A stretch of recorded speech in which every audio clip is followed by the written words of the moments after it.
ये है लाल शहबाज कलंदर।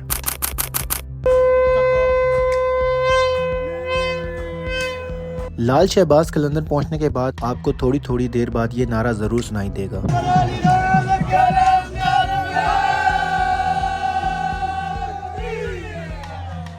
और धमाल हर जगह दिखाई देगी।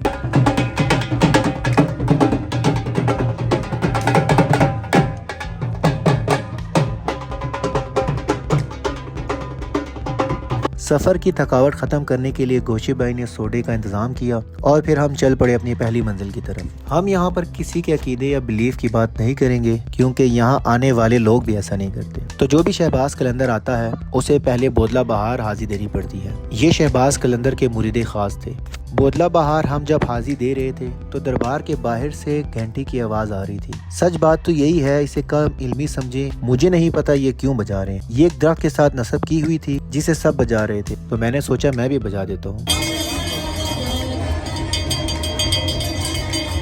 दरख्त के अकब में एक दरवाजा था जिस पर जन्नत का दरवाजा लिखा हुआ था। अब ऐसा क्यों लिखा था मुझे नहीं पता, मगर ये जरूर पता है कि साहिब दरबार ने कम से कम ऐसा नहीं कहा होगा। अब हम जा रहे हैं बाजारों से होते हुए लाल शहबाज के दरबार। ये बाजार कोई 400 से 500 साल पुराने हैं। इन बाजारों में आपको हर तरह की चीजें मिलेंगी, चाहे वो सिंधी शॉल हो या लॉकेट। इन बाजारों में चलते हुए मेरी नजर एक फकीर पर पड़ी जो कुत्ते और उसके बच्चों को संभाले हुए था, जैसे कोई माँ अपने बच्चे को बिस्तर में लिए हुए हो। अब ये देखने वालों की नजर का कमाल है, कोई इसे ड्रामेबाज कहे या दर्द दिल रखने वाला फकीर। लाल शहबाज के दरबार में दाखिल हुए तो काफी रश था। पता करने पर मालूम हुआ कि नौबत का टाइम हो चुका है, जो मगरिब के अजान के फौरन बाद हो जाती है। हम भी अंदर दाखिल हुए मगर काफी रश होने की वजह से हम बाहर आ गए। अगली सुबह हम थोड़ा जल्दी निकले, वो उसी तंग गलियों से होते हुए दरबार की तरफ चल दिए। गलियों को लाल झंडों से सजाया हुआ था क्योंकि यही शहबाज कलंदर का रंग था। आपको बहुत से मलंग भी इसी कलर के कपड़े पहने हुए मिलेंगे। गलियों में ढोल की थाप और उसके ऊपर रक्स करना एक आम सी बात थी।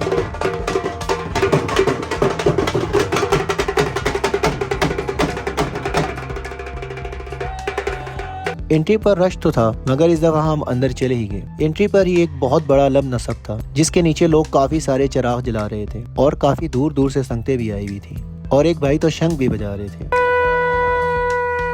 जैसे तैसे होकर मैं इंटर हो गया, जो काफी मुश्किल काम था। मैंने पहले दूर से सलामी पेश की मगर दिल को सुकून नहीं मिला, तो करीब जाकर जाली को पकड़कर सलामी दी। यहाँ के बहुत से इवेंट से मैं तो नाशना था और अपने आप को बहुत कम इल्म समझ रहा था। अब एक लड़का लाल कुर्ते में लोगों को मेहंदी लगा रहा था। पहले तो मैंने मना कर दिया मगर जब वो दोबारा दरबार का चक्कर लगाकर मेरे पास आया तो मैंने भी लगा ली। दरबार से वापसी पर मैंने सोचा बाकी बाजार भी देखा जाए, तो मुझे नजर आई कुछ सिंधी टोपियाँ और नायाब पत्थर। अब पता नहीं ये पत्थर नायाब हैं भी कि नहीं, और खाने पीने का स्टॉल। मुझे वही जगह लगी जहाँ किसी को किसी से कोई गर्ज नहीं। आपका अकीदा क्या है, आप क्या करते हैं, किसी को कोई परवाह नहीं। सब अपनी अपनी अकीदत पेश करते हुए नजर आते हैं। यहाँ मैंने लोगों को धमाल डालते देखा, मातम करते देखा, फकीर को एक कुत्ते की परवाह करते देखा। कोई यहाँ पानी पिला रहा है तो कोई जूस बांट रहा है और मस्जिद में भी हर फिरके के नमाजी नजर आ रहे थे। कुछ तो था इस दरबार में जो हर जगह फैला हुआ था, जो सिर्फ महसूस किया जा सकता है। एक लंबी कतार लोगों की रक्स करते हुए दरबार पर चादर पेश करने के लिए जाती है।